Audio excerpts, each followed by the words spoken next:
ज़िंदगी जिस तरह से ऐसा लग रहा था जैसे कहीं न कहीं रुक सी गई हो, क्योंकि सब कुछ होते से बातें भी मैं बोल नहीं पा रही थी। ना तो अपने घरवालों के सामने, ना ही अपने बहन-भाइयों से, ना ही अपने किसी रिश्तेदार से। मुझे पता था कि कोई भी मेरी बात पे यकीन नहीं करेगा, क्योंकि उन लोगों ने एक ऐसा चोला बना रखा था जो सबके सामने बहुत अच्छा था। अक्सर ऐसे ही करा करते हैं सास-ससुर भी, ससुराल वाले भी कि सबके सामने बहुत इज़्ज़त देते हैं, बहुत वो करते हैं, पीछे से फिर ज़िंदगी में वार करते हैं। इतना हद से गिराने की कोशिश करते हैं कि सामने वाला या तो अपने आप को ख़त्म कर ले या फिर वो कहीं चला जाए। कहाँ जाती मैं? माँ-बाप ने शादी तो कर दी थी, उनकी मर्ज़ी से हो चुकी थी, लेकिन ज़िंदगी एक अज़ाब बन गई थी।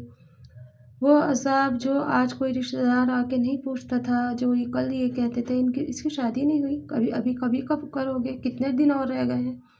आज कोई नहीं आके पूछता था।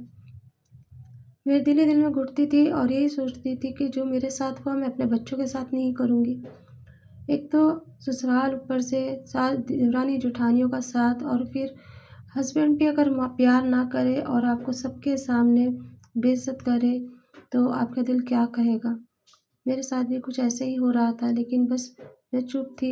एक दिन मैंने हिम्मत करके अपने हस्बैंड से कहा कि बहुत हो चुका, अब मैं नहीं कर सकती, ना ही मैं जी सकती हूँ इस तरह से।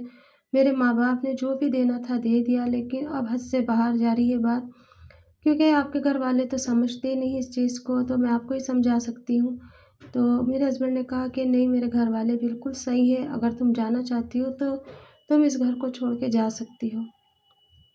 बस उस दिन मैंने फ़ैसला ले लिया कि मैं घर छोड़ के और चली जाऊँगी अपने मायके में। मैंने बड़े प्यार-मोहब्बत से समझाने की पूरी कोशिश की, अपनी गृहस्थी को बचाने की पूरी कोशिश की, लेकिन वो लोग इस बात को तैयार ही नहीं थे, क्योंकि उन्हें चाहिए था माल, उन्हें चाहिए थी फ़ोर व्हीलर, उन्हें चाहिए थी टू व्हीलर, जो मेरे बस की बात नहीं थी। बहुत सारा दान-दहेज चाहिए था। उस घर में औरतें हमेशा से ऐसी रहती थी चुप, लेकिन जो मेरी जेठानियाँ थी वो भर-भर के दहेज लाई थी, इसलिए वो किसी की सुन नहीं सकती थी, और अगर थोड़ी-सी भी बात होती तो घर से पैसे ला के मुँह बंद कर देती थी।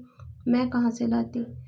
और बस इसी तरह से मैंने उस दिन अपने हस्बैंड से अच्छे से बात करी, प्यार-मोहब्बत से रही, और फिर मैंने कहा कि मैं 1-2 दिन के लिए अपनी अम्मी के घर जाऊँगी। तो उन पे तो कोई फ़र्क नहीं पड़ता था, क्योंकि वो तो करवट ले कर के और दूसरी लड़कियों से बातें करती। मैं सुनती रहती थी सब, मुझे पता था मेरे हस्बैंड का कहीं अफ़ेयर चल रहा है, पर मैं किसी के सामने अगर कहती तो कोई यकीन नहीं करता ना, तो इसलिए मैं चुप रहती थी। उस दिन मैंने अपने कपड़े रखे, अपने जो भी मेरे ज़रूरत के सामान था वो रखा, क्योंकि मेरी जितनी चीज़ें थी वो तो मेरी सास ने रख ली थी। मुझे एक बार भी नहीं दी जो शादी में मैंने पहना था, उसके बाद मैंने गोल्ड का मुँह ही नहीं देखा था। बस मेरे पास मेरे अपने कपड़े थे, वो भी डेली यूज़ के कपड़े मुझे दिए जाते जाने-आने के, वो उनके पास ही रहते थे। मैंने वो 2-3 जोड़ी अपने कपड़े लिए और अपनी सास से और अपने हस्बैंड से कह के मैं अपनी मायके आ गई। मेरे भाई को तो उन्होंने खाली हाथ भेज दिया था, लेकिन मैंने खुद से हिम्मत करके ये सोचा कि मैं कब तक अपने घरवालों को परेशान करूँगी। घर जा कर के मैंने अपनी अम्मी के सामने कहा कि मैं उस दोज़ख को छोड़ आई हूँ। अगर आपको लगता है कि मैंने गलत फ़ैसला लिया है तो मुझे बता दें, मैं यहाँ से भी कहीं चली जाऊँगी। माँ-बाप को औलाद से ज़्यादा कुछ नहीं प्यारा होता है। माँ को पता था मेरी कि मैं परेशान हूँ वहाँ पर। मेरी माँ ने कहा कि नहीं, तुमने अच्छा करा, क्योंकि हम भी परेशान हैं, तुम्हारी वजह से हम परेशान हैं। गरीब ज़रूर हैं पर हम गलीच नहीं हैं। हमारे बच्चे हमारे सिर आँखों पे, तुम जैसा चाहो वैसे करो, क्योंकि मेरी हालत बहुत ज़्यादा बेकार हो चुकी थी। आँखें इतनी काली हो चुकी थी, रंग इतना जल चुका था, 100 बुढ़ियों की एक बुढ़िया दिखने लगी थी मैं वक़्त से पहले। पढ़ाई करने के बाद, डिग्री लेने के बाद वो क्यों काम, किस काम का, जब घर में ही उसको सुकून ना मिले। तो बस मैंने यहाँ पर से फ़ैसला ले कर के अपने हस्बैंड को माँ के यहाँ आके एक नोटिस भेजा और कह दिया कि मुझे खुलासा चाहिए। अगर देना चाहते हो तो ठीक है, वरना कोई बात नहीं, लेकिन मैं तुम्हारे घर नहीं आऊँगी। बस फ्री की नौकरानी घर से चली गई थी, सबको बहुत परेशानी हुई, क्योंकि टॉर्चर करने वाला कोई घर में रहा नहीं था। रात और दिन बात सुनने वाला, सुनाने वाला कोई रहा नहीं था। मैं ही तो थी जो सुना करती थी। मैंने अपने हस्बैंड को जब ये बात बताई, ये नोटिस गया, तो मेरे हस्बैंड ने मुझे बहुत गालियाँ दी। मेरी सास ने कहा तुम तो चाहती यही थी। वो ना तो मुझे जीने दे रहे थे, ना वो मुझे मरने दे रहे थे। आखिर वो चाहते क्या थे मैं नहीं जानती थी। एक बेपगार पैसों का नौकर उन्हें मिला हुआ था जो पूरे दिन घर का काम करता और रात में ज़लालत उठाता, अपने हस्बैंड की अच्छी-बुरी बातें सुनता, उसके अच्छे-बुरे काम करता। फिर भी सुकून नहीं मिल रहा था ज़िंदगी को, और अगर मैं मैके आ गई हूँ, तब भी सुकून नहीं था। बहुत हथकंडे अपनाए उन लोगों ने मुझे यहाँ से ले जाने के, लेकिन मैंने उनसे साफ कह दिया कि ज़िंदगी यहाँ पर अब तुम्हारी मेरी ख़त्म होती है। यहीं तक का तुम्हारा मेरा साथ था, अब आगे आगे मैं अपनी ज़िंदगी खुद जीऊँगी। जैसे भी होगा ठीक है। लेकिन मेरे हस्बैंड ने ये कह दिया कि मैं ऐसे जीने नहीं दूँगा। बहुत उल्टे-सीधे इल्ज़ाम लगाए गए मेरे ऊपर। फिर उन्होंने मेरे ऊपर एक केस कर दिया कि मैं बहुत सारा दागीना और पैसे लेके यहाँ से भागी हूँ।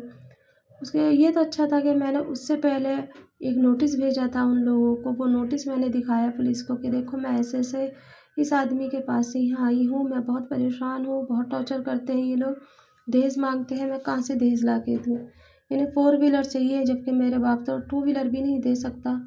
इन्होंने मुझे घर में कैद कर रखा था, कहीं जाने-आने नहीं देते थे, घर में ही रखते थे और मारते भी थे ये लोग। जब उन्होंने पुलिस ने मेरे चोट के निशान देखे और मुझे देखा इस हालत में, तो फिर पुलिस ने भी मेरी तरफ का ही फैसला लिया और उन्हें डाँटा, धमकाया और कहा कि इस बच्ची को अगर तुमने परेशान करा तो हम तुम्हारे नाम की एफआईआर दर्ज करेंगे, इसके साथ हम हैं। और इस तरह से मेरा उनसे पीछा छूटा। उन्हें पैसों की हविस थी और मुझे उनसे आज़ादी चाहिए थी। आज मैं उनके साथ अलग हो चुकी हूँ, लेकिन ज़िंदगी बड़ी सुकून से गुज़र रही है। और मैंने अपना वहाँ जाने के बाद में जो मेरी पढ़ाई रुक गई थी वो पूरी कंप्लीट करी। फिर उसके बाद मैंने एक कोर्स करा है और आज मैं अपने पैरों पे खड़ी हूँ, अपने बच्चों के साथ में हूँ। लेकिन मैं अलग किराए के घर पे रहती हूँ और अपनी ज़िंदगी से मैं खुश हूँ, क्योंकि मैं इतनी परेशान हो चुकी थी, रात और दिन टॉर्चर हो चुकी थी। मुझे नहीं पता था कि ये मुझे ज़िंदा भी छोड़ेंगे या नहीं, क्योंकि कई बार उन्होंने मेरे साथ ऐसे काम करने की कोशिश की, जैसे कि कभी गैस खुला छोड़ दिया, कभी कुछ, मतलब कई तरीके की उन्होंने इस तरह से करी। गीज़र के साथ भी करा था कि गीज़र उन्होंने खुला छोड़ दिया जैसे कि गैस, और मैं वहाँ जाके अगर खड़े होके मैं कुछ जला लेती तो शायद आज मैं इस दुनिया में ना होती। इंसान को हमेशा अपने अंदर एक भरोसा रखना चाहिए, एक अपने अंदर ये सोचना चाहिए कि नहीं, मुझे आगे बढ़ना है, कुछ करना है। मैंने अपनी पढ़ाई को जारी रखा और मैंने अपना कोर्स कंप्लीट करने के बाद में अपनी जॉब लगाई। जॉब ऐसी तो नहीं लगी, बहुत परेशानियाँ उठाई, बहुत दूर-दूर भागी दौड़ी, जब जाके मुझे जॉब मिली। लेकिन उससे ये तो हुआ कम से कम कि मुझे दुनियादारी का पता चला, कैसे दुनिया में आने के बाद में इंसान माँ-बाप कितने प्यार से पालते हैं और ससुराल वाले उसको कहाँ से कहाँ पहुँचा देते हैं। खैर, ये थी मेरी कहानी। जो भी बहनें मेरी कहानी देख रही होंगी, अगर आपकी पढ़ाई कंप्लीट है तो आप अपने पैरों पे खड़े हो सकते हो, तो आप अपने हक़ की लड़ाई खुद लड़ो, ना कि माँ-बाप के पीछे लगे रहो। माँ-बाप तो जन्म के साथी होते हैं, कर्म के साथी नहीं होते। ये तो हमारी ज़िंदगी हमारे साथ क्या खेल खेलती है, ये तो शादी के बाद ही पता चलता है। और बस वक़्त के साथ-साथ सब कुछ सीख जाता है इंसान कि हाँ, वक़्त ने हमें क्या-क्या नहीं सिखाया।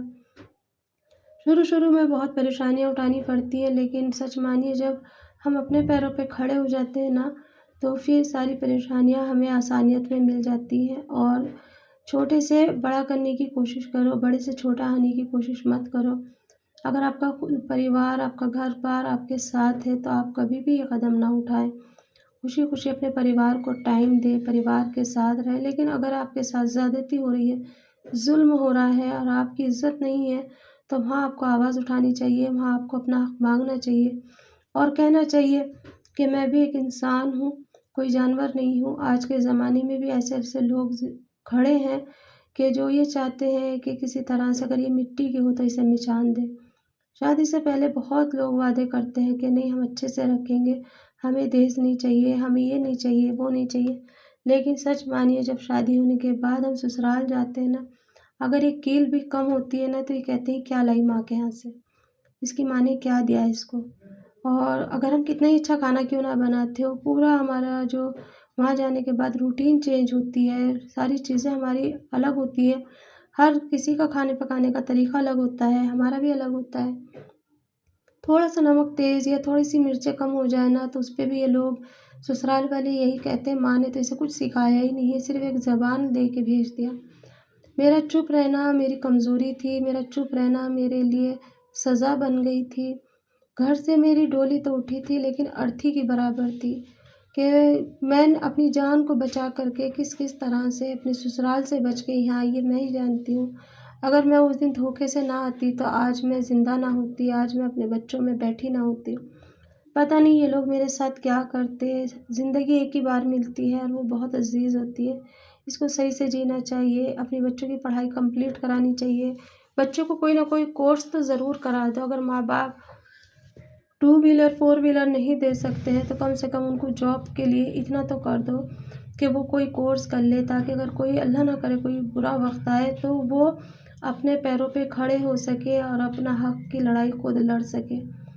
आज मैंने इतने साल गँवा दिए, कभी-कभी ख़्याल आता है कि काश ये सारी चीज़ें शादी से पहले मेरी पूरी हो जाती, तो मैं आसानी से जॉब कर लेती। मैंने कितनी परेशानियाँ उठाई, ग्रेजुएशन पूरी करने के लिए मुझे कितनी परेशानियाँ उठाने का सामना करना पड़ा और फिर उसके बाद जॉब के लिए दर-दर भटकती फिरी।